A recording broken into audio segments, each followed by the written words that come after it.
Hi, I'm Tom. I'm from the Shire, from Scipod, sorry. So we were talking about audio in use of social media and things like that, the creation of the content that you're all measuring. So this is what we're going to cover, hopefully, very quickly. So what type of content should you be making? How often should you be releasing that new content?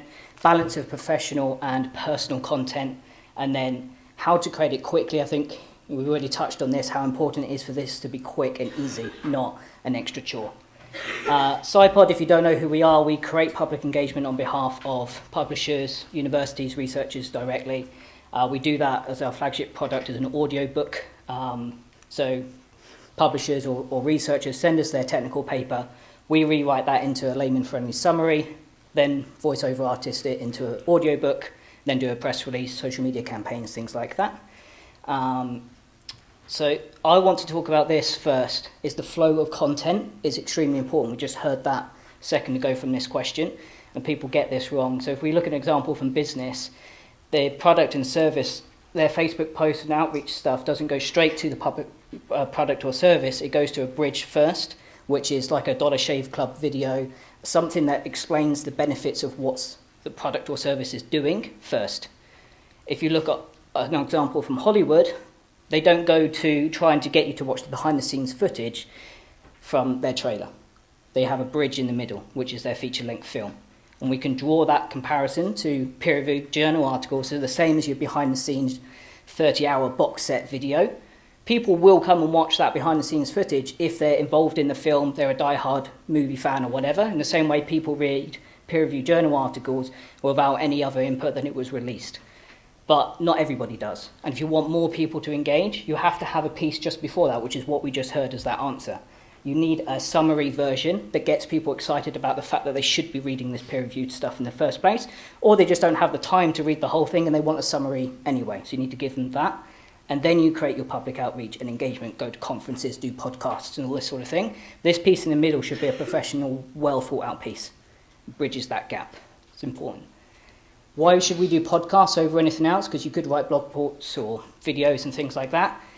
Global engagement in podcasts is huge. I think everybody I've spoken to at this conference listens to podcasts. I think these numbers underrepresent how many people actually listen to them.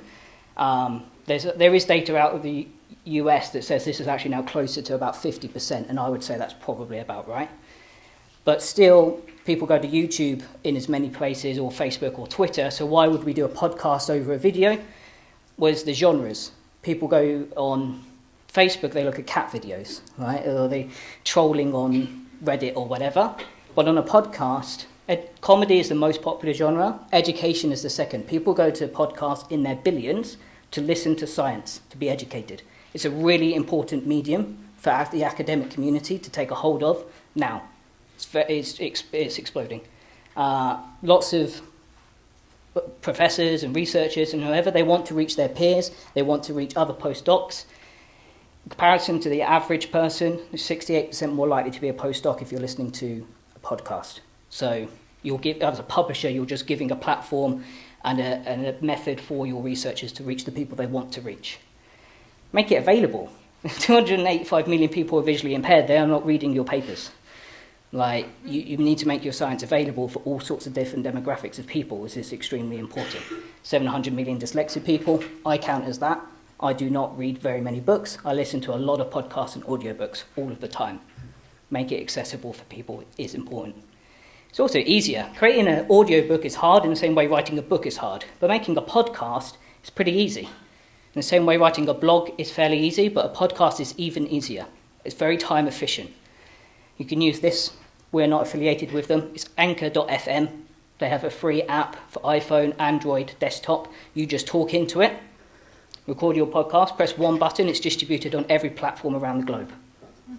Like, that couldn't be any easier. This is the way that you make a podcast extremely quickly. You just use the news report.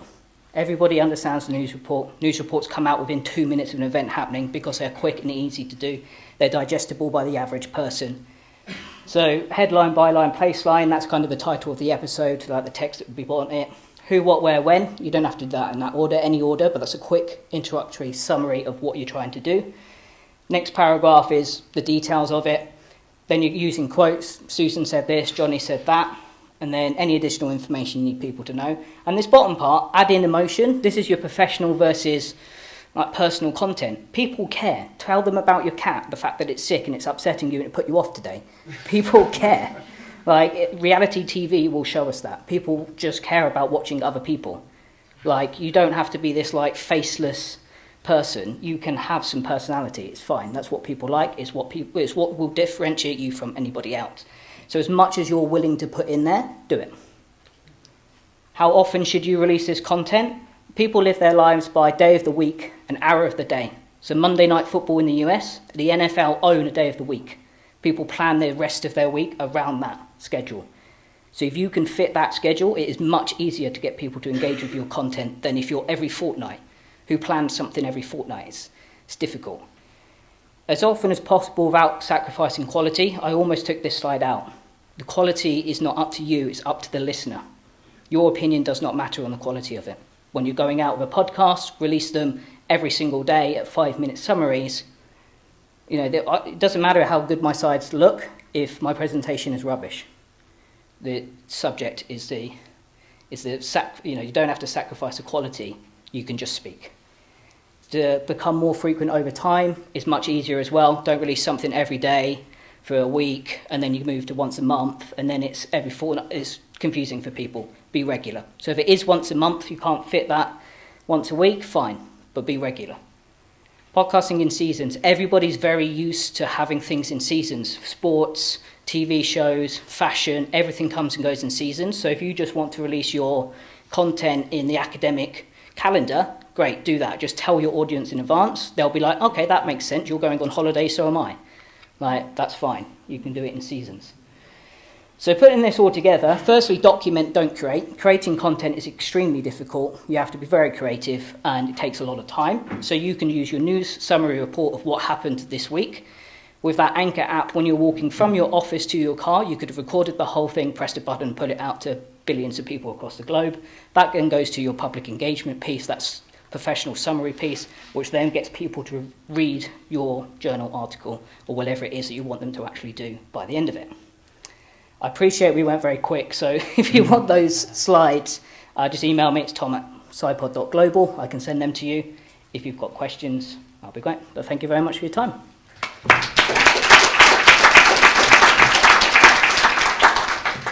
Any questions? Could you come to the mic?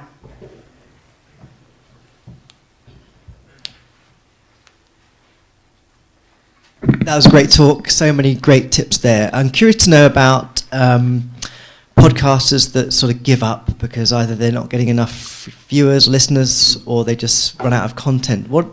Of those that you've worked with or know of, what are the challenges in terms of keeping it going? It's just entirely themselves. They look at metrics and numbers, which I appreciate is important. Obviously, we've been looking at this whole weekend. But if you inspire one person, that can really make the difference. As I explained to a bunch of people yesterday, there was an article released on diarrhea and how people in the developing world still die of it. It was read by about 4 people. One of those people was Bill Gates. He started a foundation to $200 million and is now on the way to curing that whole problem. So if you've got one listener, that's great. Just carry on. Or don't even look at the metrics if you're worried about it. Just turn them all off. Like, just keep doing the podcast. Look at your metrics for other things, but just keep doing it. And over time, you build. It's in people's own heads. Just keep going. Please, you can queue up at the mic.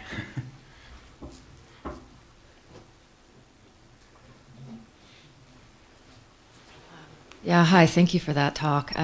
Very interesting, and I totally appreciate the fact that sometimes it's just reaching out to the right person, reaching the right audience, and that's really important. On the other side of that is sort of the quantitative impact, and so I'm curious whether you guys have a sense of the extent to which doing this podcast helps to increase the number of people that access or read these articles. Yeah, absolutely. So that was the point of most of those statistics. If you're releasing stuff, it's just hedging your bets. If you release stuff on YouTube or in blog form and things like that, other genres are way popular.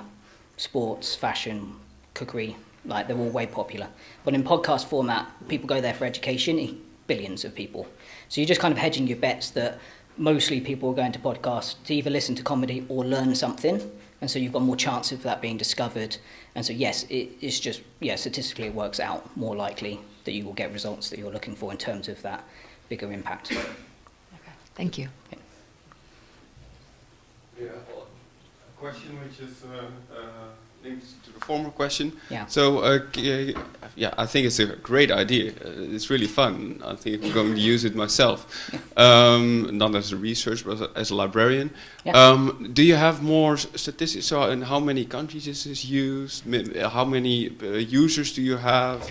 Yeah, if you look at some of these countries that were on this list, is why I chose this list, you see it's just a global thing. Like, it's much easier. You don't need as much of an internet connection to listen to audio. So if you're in a developing country and all you've got is mobile data, to listen to a podcast is much easier. It's uninterrupted. If you don't have 4G, you're in a country that's got 2G or 3G, your audio will still play fine. So it's just totally around the world. Whereas if you try and look at a video, text obviously still loads, but then you've got to sometimes that's much harder for people who are non-native speakers and things like that. Plus, all of these platforms will subtitle your thing if you put it on a video platform if you want, or you could just transcribe your podcast and then that's your blog. Okay, great. Yeah. Do you have any numbers about your specific piece, though? Like, do you have any statistics on how much attention your podcasts of specific academic papers have garnered as a result of your work? Yeah, it's a difficult one. Our podcast goes out to tens of thousands of people across the world. And yes, we see engagement of people coming through that process, and especially all the audiobooks and things that we do. People click the links to go to peer-reviewed publications. Click-through rates for it are pretty good. They're normally over 5%, which, if you know about click-through rates, is like unheard of. It's the main point of that part is the if you get somebody to go from a tweet to a peer-reviewed journal article, they read the title and the abstract and they leave. If you pre-frame them to doing something first, your adoption rate is well over 80%. So it's more about that bridge, doing that. Our data, it's really difficult to say because we'll have some papers that are, they've already been read by, say, 3 people, and then we release our thing and it gets read by 3,000 people. That's obviously a huge increase. But if it's something that's a popular thing, it's just the general public can get behind it a bit easier. It might be read by tens of thousands of people. So I don't have a hard definitive, it creates 10 times more engagement because it's so subjective to what the subject is.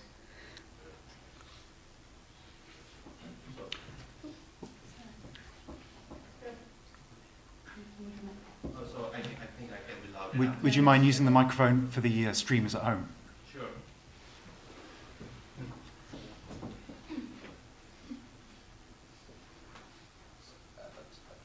Great. At least I tried to install it now, and probably a couple of more. So what should be an ideal length for this podcast? Because if it's too short, probably there's not much information in it, but if it's too long, maybe people would lose interest, So. But there's things on the internet that are 30 seconds in length and you've watched 3 seconds and turned it off. And equally there's 4-hour films and you left the cinema going, wow, how did that end so soon? Like, it's completely subjective. A good kind of tool or measure is the average commute is about 17 minutes. So we like to keep it to about 15 because that tends to work, that you've got enough time to explain something. Yeah. But it's not too long that people are like getting out of their car, because lots of people use podcasts and audio on the sense that they're doing something else at the same time. So we tend to find 10-15 minutes is a good one. But if you've only got 5 minutes, you've only got 5 minutes, record it, put it out. Yeah. Right? You can always ask your audience as well. You can say, is this too long? Do you like this kind of length? Survey your audience and just let them know. They'll tell you. But since you have the data, so are there any statistics that, if given this kind of length, there was more involvement? Yeah, about 15 minutes. 15 minutes, great. Yeah. Great, good. Thanks for the talk, Tom. I think it's a really great initiative. I think in this room we've got a lot of people who work in institutions or for publishers. Mm-hmm. Do you have any experiences that you could talk about where you've seen either of those types of organisations work with their researchers to help them get started, or Yeah. Or what advice or tips would you have for people who maybe want to go back to their researchers and help them think about this as a new way of communicating their work?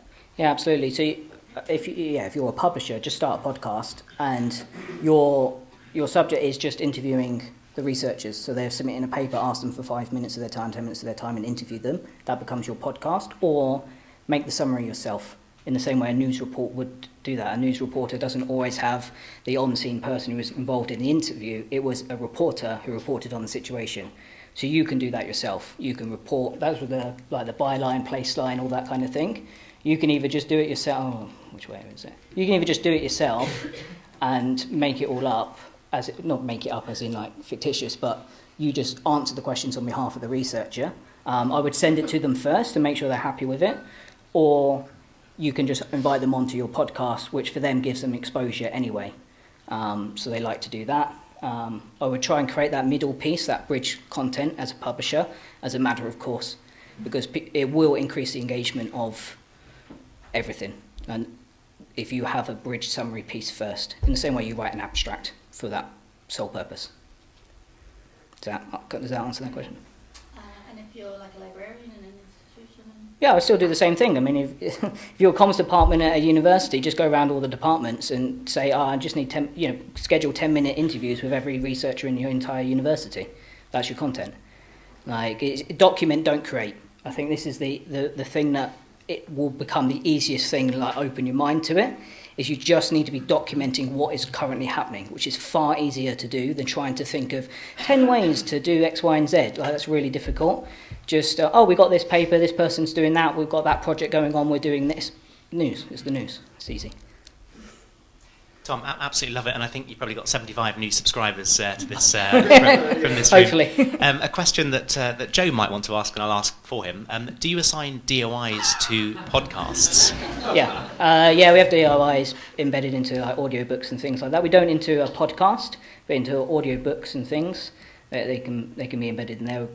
Yeah, we like to, I was saying yesterday, we like to measure data, but it informs our decision. It doesn't make our decisions, but I'm not held to the same metrics as somebody who's got a publicly funded grant, so we can get away with that. So I appreciate that people have to pander to those metrics, and so we do give the ability for anybody that we work with to measure stuff, because it's important for them. So yeah. I kind of have something to add on to that. I enjoy these sorts of audio podcasts as well, and when you show all of those stats on the amounts of academics, I guess, that are also following this sort of thing. To the best of my knowledge, Altmetric and PlumX aren't actually following these sorts of things. Can you think of what the barriers are, or for trying to include these sorts of sources in that? Well, I'm not a technical person. My guess is that because it's audio, but all of these platforms will, behind the scenes, they'll transcribe the audio anyway, so that it can be searchable by search engines, in the same way that YouTube videos are transcribed so that Google can rank them in search engines. So I would imagine there's a way that you should be able to get measurements from podcasts, and I would suggest that it would be the next thing to do extremely quickly, because people go there for education more than they go to blogs. So I would suggest it's a good idea for them to add those measures in. I would say it's about finding a source where we can get that data efficiently. Yeah, I would imagine. To make the transcriptions, we need URLs or DOIs or identifiers. That trying to get Apple to give us stuff is kind of difficult. I'd say I'm not a technical person, but I'd imagine, from my perspective, they all want this content to be discovered. That's why Anchor is free. It's owned by Spotify, but they want your content. That's why it's free, so they can put it up on these platforms. So if you're going with the angle of we're making this more discoverable, more people will come to your Apple podcast, here's the hundreds of thousands or millions of people who use our data in the first instance, I think you have a much easier time of getting access. If we're going to go there, I have something in the cloak of a question. Yeah. As a member of maybe you could call it, maybe not grey literature, maybe there's another colour, relevant literature that doesn't necessarily play by the rules of other established ways of talking about science, but still obviously very valid. Would you, or do you think people like you doing similar things, would you be interested in going a little bit further and saying, for example, kind of what David was saying, I'm going to register a DOI for this podcast, and I'm going to basically register the reference list. I'm going to say, here's the podcast, here's the title, here are the citations, here are the references, and then that would go out into the community. That would be one more data point. That answers the question from. Yeah, I think it would just be. Yeah, I mean, like if you say, can you add in X, Y, and Z, it makes my job a lot easier, and we can connect this data to our user base. As long as it's not a huge amount of work, I think anybody would be quite interested in adopting it, because for me, like I said, the data informs my decisions, it doesn't make them, but for all of our customers it does. And so it's important to them. That's why we have DOIs, and we do give them metrics and whatever else. So yeah, I can see that people would do it as long as it's not too much of a hurdle for them. It might be easier to have the platform do it rather than the person making it, because then it's one centralised point, but I have no idea how that would work from a technical standpoint. Cool. One more question. Go on. Less of a technical question. Obviously, podcasts are such a big thing nowadays. There's so many people making so many different podcasts. Yep. How would you recommend you stand out among that crowd? Your personality. You as an individual is the key differentiator from you to everyone else. It's why your friends like you, your family, or anybody else. So if you put in there, like if you listen to some of our podcast episodes, I think I talk about my cat and my mum and like all sorts of different things, and they're the things that people enjoy the most or they remember about the episode. It's that kind of personality point. If you listen to like news reporters, they tend to like wave into the background, and the fact that they're just on the BBC gives them the platform. But if you listen to anybody who's kind of self-made, they always just put in their own personality, and that doesn't mean you have to be charismatic and funny. That could be that you're the most insightful person, intelligent, you ask really interesting questions, or you just got a quirky kind of nature. Let's say you like Pokemon. There's probably other researchers like Pokemon. So now the fact that you've mentioned it gives them a personal connection to you, and they will listen to your podcast more than they would listen to somebody else's, because now I have a personal relationship with you. What about from like a discovery standpoint? So actually having that user find you in the first place. Oh yeah, so there's two ways to do that. One would be use your titles, tags and things like that. So it's like search discoverability, which in podcast form, people look for the science anyway. You also then come up on recommended lists and there's suggestion list. The other thing that I would do is go on other people's podcast. So we have tens of thousands of people on our podcast. Every time somebody comes on with zero audience, they walk away with a bigger audience because they're exposed to ours.